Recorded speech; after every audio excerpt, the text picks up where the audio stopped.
Part 1. The Abandonment. The massive alien ship groaned as it flew through space, its metal hull scratched and dented from countless journeys. Inside the cargo hold, 10-year-old Dexter Jackson sat alone on a cold metal bench, his small hands gripping a worn backpack that held everything he owned in the universe. The aliens around him looked like giant insects walking on two legs.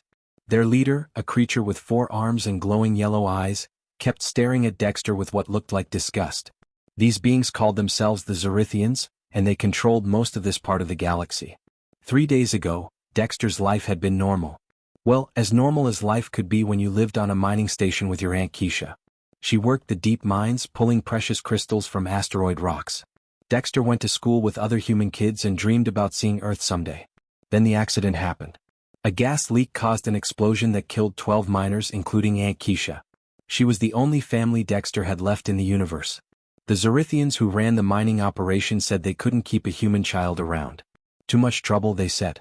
Too expensive to feed and house. They decided to drop him off at the nearest planet and let nature take its course. That planet was Valdris Prime, and everyone knew what Valdris Prime meant. It was a death world. "Look, little human," the alien captain said in his clicking, buzzing voice. "This planet has everything you need to survive. Water, plants, animals. If you're smart, maybe you live long enough to build a signal fire and get rescued." Dexter wasn't stupid. He'd heard the adult humans whisper about Valdris Prime during their work breaks. The planet was covered in creatures that could tear apart a grown man in seconds. The weather changed from deadly hot to freezing cold without warning. Poisonous plants grew everywhere, and the very air could make you sick if you breathed too much of it. Nobody survived on Valdris Prime. That was the point. The ship's engines powered down as they entered the planet's atmosphere. Through the small window, Dexter could see a world painted in shades of red and orange. Massive flying creatures soared between floating rock formations that defied gravity. Some of these beasts were bigger than the alien ship itself. "Time to go," the captain announced, pressing buttons on his control panel. The cargo bay doors opened with a loud hiss. Wind immediately rushed in, carrying the smell of something wild and dangerous. The platform under Dexter's feet began to lower toward the planet's surface. "Wait!" Dexter shouted over the howling wind. "I'm just a kid. I don't know how to survive down there." But the aliens had already turned away. To them he was just another problem solved. Another unwanted human disposed of properly. The platform descended through thick red clouds that stung Dexter's eyes and made him cough. Lightning flashed around him, but it wasn't normal lightning. These bolts were purple and green, and they seemed to dance between the floating rocks like they were alive. As he got closer to the ground, Dexter could see the creatures better. Things that looked like flying sharks with wings made of crystal. Bird-like beasts with too many heads and claws that glowed in the dim light. In the distance, something that might have been a mountain stood up and walked away on legs thick as buildings. The platform finally touched down on a ledge of black rock. The moment Dexter stepped off, the platform shot back up toward the ship like it was spring-loaded.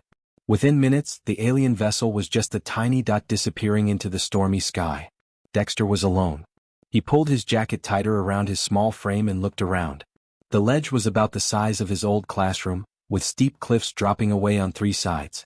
Behind him, a cave entrance yawned like a hungry mouth. Strange sounds echoed from inside, scraping, clicking, and something that might have been breathing. His backpack held a water recycler, some protein bars that would last maybe a week, a basic first aid kit, and a small emergency beacon that probably wouldn't work on this planet anyway. The aliens had given him the absolute minimum required by galactic law, nothing more.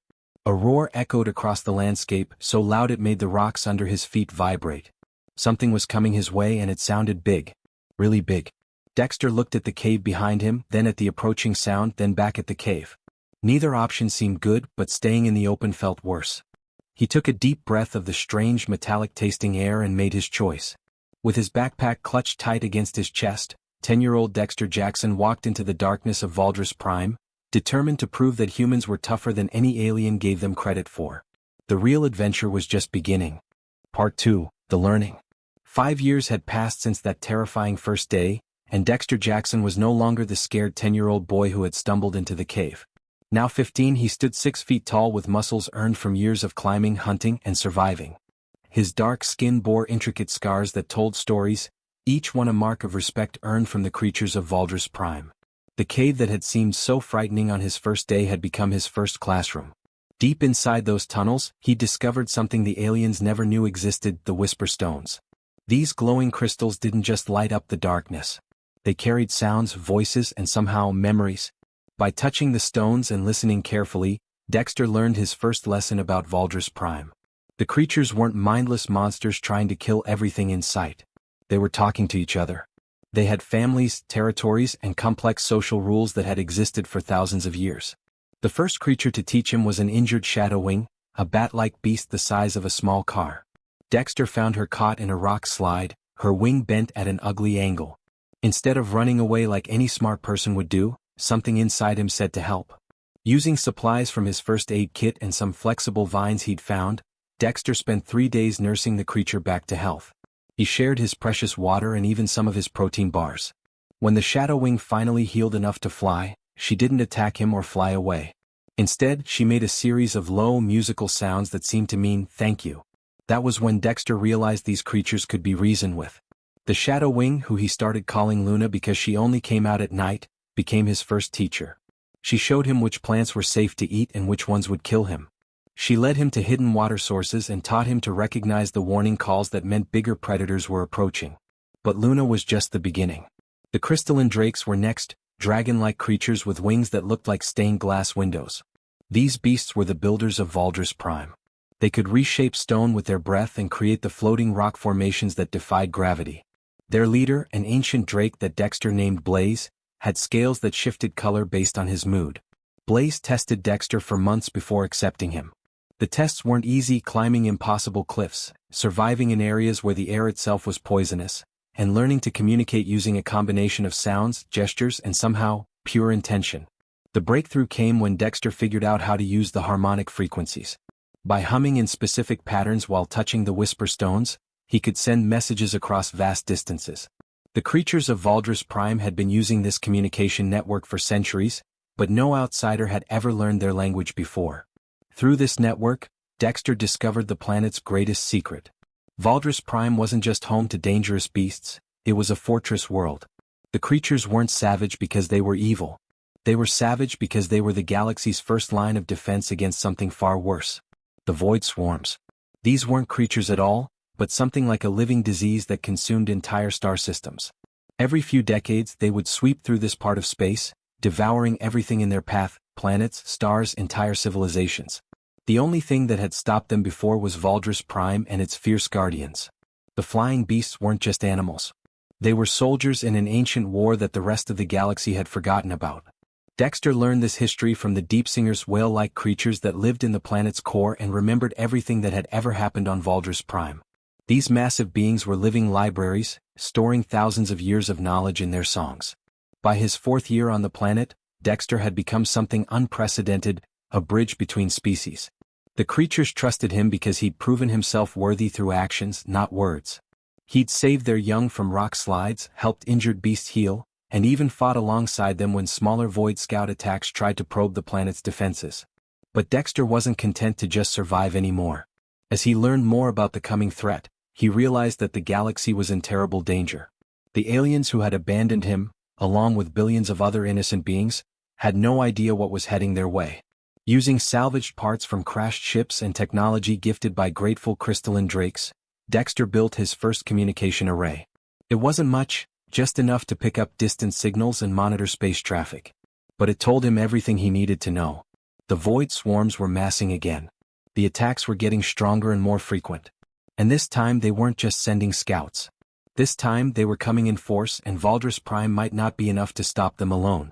That's when Dexter Jackson, the abandoned human boy, made a decision that would change the galaxy forever. He was going to unite every species on this world into an army unlike anything the universe had ever seen. The real war was about to begin. Part 3: The Sky Marshal.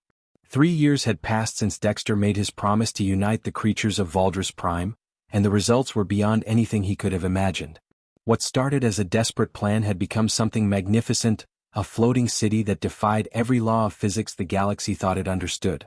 The Sky Fortress hung suspended between 3 massive floating mountains, connected by bridges of living crystal that the drakes had grown specifically for this purpose. Towers spiraled upward like metallic trees, each one home to a different species that had sworn loyalty to the human they now called the Sky Marshal. Dexter stood on the highest observation deck, watching the controlled chaos of his aerial empire. Shadow Wings carried messages between platforms while crystalline drakes supervised construction projects that seemed impossible. In the distance, massive deep singers emerged from cloud formations, their whale-like bodies serving as living aircraft carriers for smaller creatures.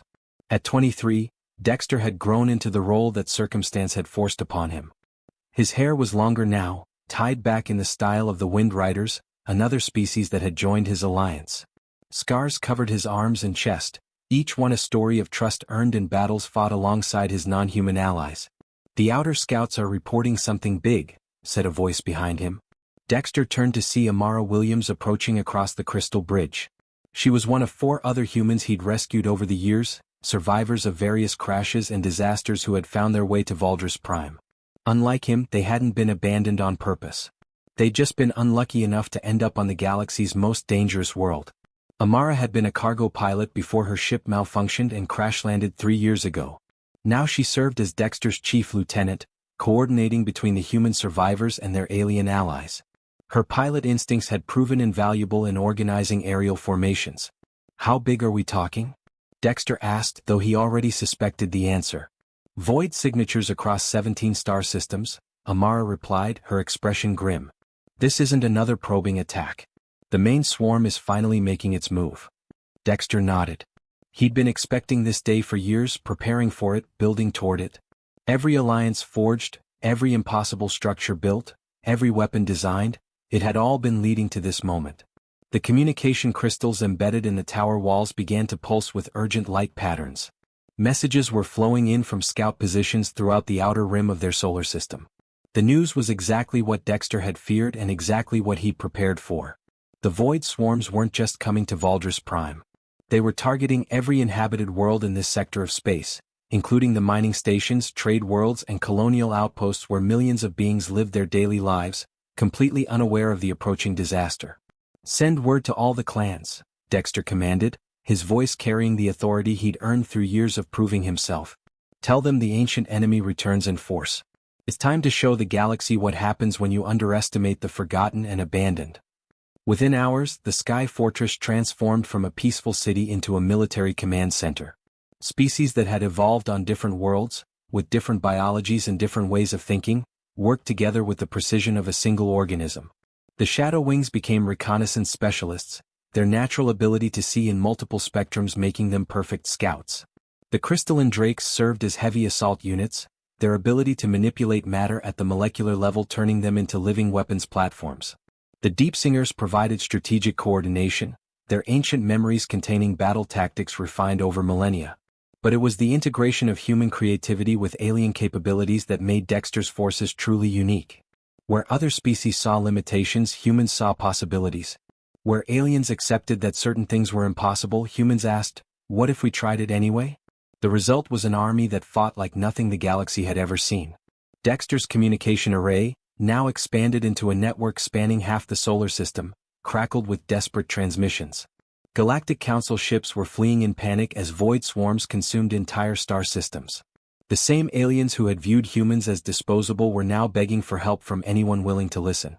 Broadcast on all frequencies, Dexter told his communications team. "Let every ship, every station, every world know Valdris Prime offers sanctuary and alliance to those willing to stand and fight. The boy they left to die has something to offer them now." The first refugee ships began arriving within days. Not just Zorithians but dozens of species that had never worked together before. Pirates and merchants, military vessels and civilian transports, all united by the simple desire to survive what was coming. Some of the aliens recognized Dexter from his childhood, including Captain Vorth, the same Zorithian who had dropped him on this world 13 years ago. The captain's yellow eyes widened with shock when he realized who was offering him salvation. "Impossible," Vorth chittered. "The human child, you were supposed to die here." Dexter smiled, the expression carrying no hatred, only quiet confidence. "You were wrong about this world, Captain. And you were very wrong about humans. We don't just survive. We adapt. We build. We make friends out of enemies and turn abandoned death worlds into fortresses." He gestured toward the massive aerial city surrounding them, toward the impossible alliance of species working in perfect harmony. "Welcome to the Sky Marshal's domain. Now let's go save your galaxy." Part 4, The Reckoning. Captain Vortha's ship limped through space like a wounded animal, its hull scarred and blackened from void swarm attacks. Emergency lights flickered across the bridge as his crew worked frantically to keep their engines running. Behind them, 3 star systems burned with the sickly green fire that marked void consumption. "Sir, we're picking up a signal from Valdris Prime," his communications officer reported, mandibles clicking nervously. They're offering sanctuary." Vorth's 4 eyes widened in disbelief. Valdris Prime was supposed to be a dead world, a place where the Galactic Council disposed of problems they didn't want to deal with. No one survived on that nightmare planet. "It must be some kind of trap," he muttered, but even as he said it, he knew they had no choice. His ship wouldn't last another hour, and the void swarms were closing in fast. The moment Vorth's ship entered Valdris Prime's atmosphere, he knew something impossible had happened. Where there should have been empty wasteland, massive structures floated among the clouds. Ships from dozens of different species moved in perfect formation, and creatures he'd only heard about in horror stories soared peacefully alongside alien fighters. At the center of it all was a city that shouldn't exist, towers of living crystal and metal stretching toward the stars, connected by bridges that seemed to be made of pure energy. It was beautiful and terrifying at the same time. The landing platform his ship was directed to could have housed 20 vessels his size. As Vorth descended the ramp with his surviving crew, he found himself face to face with something that made his blood freeze. A human stood waiting for them. But this wasn't the scared little boy Vorth remembered dropping off 13 years ago. This human was tall and confident, wearing armor that seemed to be made from the scales of creatures Vorth had only seen in nightmares. Beside him stood other humans, survivors who should have died but had somehow thrived in this impossible place. "Hello, Captain Vorth," the human said, and there was no mistaking that voice. It was older, deeper, but unmistakably the same child who had begged not to be abandoned all those years ago. "Dexter Jackson," Vorth whispered, his translator barely able to process the shock in his voice. "But how? This world was supposed to kill you." Dexter smiled, and there was something in that expression that made the alien captain take a step backward. It wasn't cruelty or anger. It was the quiet confidence of someone who had faced the impossible and won. "You were wrong about a lot of things, Captain," Dexter said calmly. "You were wrong about this world. Wrong about these creatures. And most of all, you were wrong about humans." Around them, the impossible continued to unfold. Crystalline drakes the size of buildings worked alongside alien engineers to repair damaged ships. Shadow wings delivered supplies with precision that would have impressed military commanders. And everywhere, the sound of different species working together filled the air. Vorth's crew stared in amazement as wounded aliens from their ship were carried away by creatures they'd been taught to fear, only to be treated with gentle care in medical facilities that combined technology from 100 different worlds. "This is impossible," Vorth repeated, his voice shaking. "These beasts, they're supposed to be mindless killers." "They're not beasts, Captain," said Amara Williams, stepping up beside Dexter. "They're people. They have families, cultures, histories that go back thousands of years. The only reason they seemed like monsters is because you never bothered to listen to them." More ships were arriving every hour, refugees from the void swarm attacks, military vessels whose commanders had swallowed their pride to accept help from the world they'd used as a dumping ground. Representatives from species that had been enemies for generations now worked side by side, united by the simple need to survive. Dexter led Captain Vorth to an observation deck where they could see the full scope of what had been built. The sky fortress stretched in all directions, a city that existed in 3 dimensions with platforms and towers at every altitude. In the distance, more structures were being built in real time by creatures working in perfect harmony. "How many?" Vorth asked quietly. 47 different species," Dexter replied. "Some were refugees like your people. Others were traders who got caught in the attacks. A few were military units who realized their weapons couldn't touch the void swarms and came looking for a better way." "And they all follow you?" Dexter shook his head. "They don't follow me, Captain. We work together. That's the difference between what you built and what we built. Your Galactic Council was based on some species being more important than others. Our alliance is based on everyone having something valuable to contribute." Through the communication network, reports continued to flood in. The void swarms had consumed the Helix Nebula colonies. The mining stations in the Outer Rim were gone. Entire civilizations that had existed for thousands of years had been reduced to empty space in a matter of days. But here on Valdris Prime, something unprecedented was taking shape. Not just a military alliance but a new way of thinking about how different species could exist together. "I have to ask," Vorth said finally, his voice barely above a whisper. "Why are you helping us? After what we did to you, After we left you here to die, why would you save any of us? Dexter looked out at the organized chaos of his floating city, at humans and aliens working side by side to prepare for the battle that would determine the fate of the galaxy. Because that's what humans do, he said simply. We don't abandon people when they need help. Even people who abandoned us.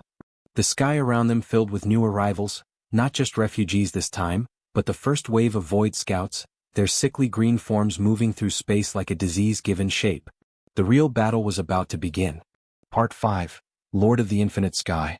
The alarm crystals throughout the Sky Fortress pulsed with urgent red light as millions of void entities poured into Valdris Prime's solar system like a living plague. From the command bridge of his flagship, Dexter watched the enemy approach through displays that showed space in ways human eyes were never meant to see. The void swarms didn't look like ships or creatures. They looked like holes in reality itself, dark patches that seemed to eat light and bend space around them. When they moved, stars behind them flickered and died. When they fed, entire planets simply ceased to exist. All stations report ready, Sky Marshal, announced Tyrell Brooks, the former cargo engineer who now served as Dexter's tactical coordinator. Like the other human survivors, Tyrell had found his true calling on this impossible world, designing hybrid weapons that combined human engineering with alien biology. Dexter nodded, feeling the weight of 13 years of preparation settling on his shoulders. Around him, representatives from 47 different species worked at control stations that had been grown rather than built. Crystalline drakes had shaped the very walls to interface directly with their nervous systems, while deep singer songs provided real-time communication across the entire fleet. Launch the first wave, Dexter commanded. What happened next would have been impossible to explain to the Galactic Council members who had once dismissed humans as insignificant. The Sky Fortress didn't just deploy ships, it became a ship.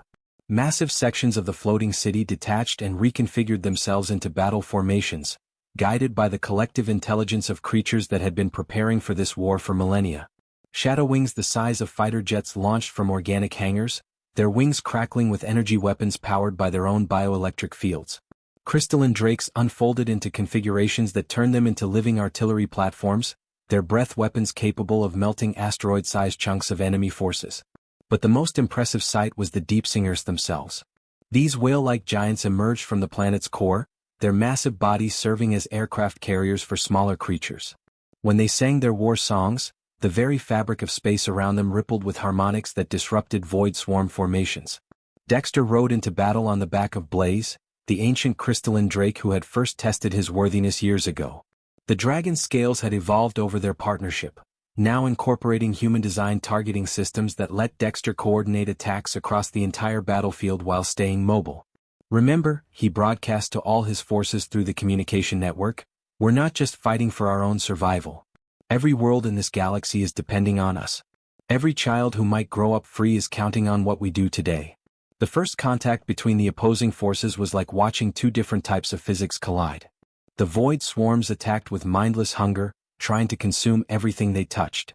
But Dexter's alliance fought with strategy, creativity, and something the enemy couldn't understand, the willingness to sacrifice for others. Amara Williams led a squadron of mixed-species fighters in a daring assault on the swarm's leading edge. Her ship, a hybrid of human design and Drake biotechnology, could change shape mid-flight and phase through void attacks that would have destroyed conventional vessels. They're adapting to our weapons, she reported over the comm system as green energy bolts flashed around her ship. The standard attacks aren't working anymore. This was the moment Dexter had been preparing for, the moment when human ingenuity would be tested against an enemy that had consumed countless civilizations. While other species saw adaptation as a threat, humans saw it as a puzzle to solve. Switch to pattern Omega, Dexter ordered. It's time to show them something they've never seen before. Pattern Omega was Dexter's masterpiece, a battle strategy that didn't rely on superior firepower or advanced technology. Instead, it used the one thing the void swarms couldn't comprehend: friendship. The entire alliance began moving in ways that seemed random but were actually based on trust built over years of working together. Shadow wings would dive directly at void entities, knowing that crystalline drakes would be there to provide covering fire at exactly the right moment. Deep singers would sing harmonics that temporarily confused the swarm, trusting that smaller creatures would use those precious seconds to strike at vulnerable points. Most importantly, the human survivors acted as bridges between species that had never worked together before. Where alien commanders might hesitate to trust a plan they didn't understand, they had learned to trust Dexter and his people. The turning point came when Dexter realized the Void Swarm's greatest weakness. They were perfectly adapted to consume individual worlds and species, but they had no defense against genuine cooperation. Their hive mind couldn't process the idea that different types of beings might willingly sacrifice for each other. Using a combination of deep singer songs, human tactical knowledge, and crystalline technology, Dexter broadcast a harmonic frequency that turned the swarm's own hunger against them. The signal convinced different parts of the Void Collective that other parts were actually enemy forces. The result was spectacular and terrible. Millions of Void entities began attacking each other in a feeding frenzy that consumed the entire swarm from within. Within hours, the greatest threat the galaxy had ever known had literally eaten itself out of existence. As the last Void entity fell burning toward Valdris Prime's surface, silence fell across the battlefield. Then gradually a cheer began to build, not from one species, but from 47 different types of beings who had just witnessed the impossible. Dexter looked out at the fleet of ships now flying in perfect formation around his sky fortress. Representatives from civilizations across the galaxy were requesting permission to join his alliance. The boy who had been abandoned to die had become the leader of the largest cooperative force in galactic history. "What happens now?" asked Captain Vorth, who had fought bravely in the final battle despite his fear. Dexter smiled as he watched human children playing with young aliens in the city's gardens, their laughter echoing across platforms where former enemies now worked side by side. "Now we build something better," he said simply. "The galaxy just learned that humans don't just survive abandonment, we turn it into strength. And we never let anyone face the darkness alone again." The Sky Marshal's empire had truly begun.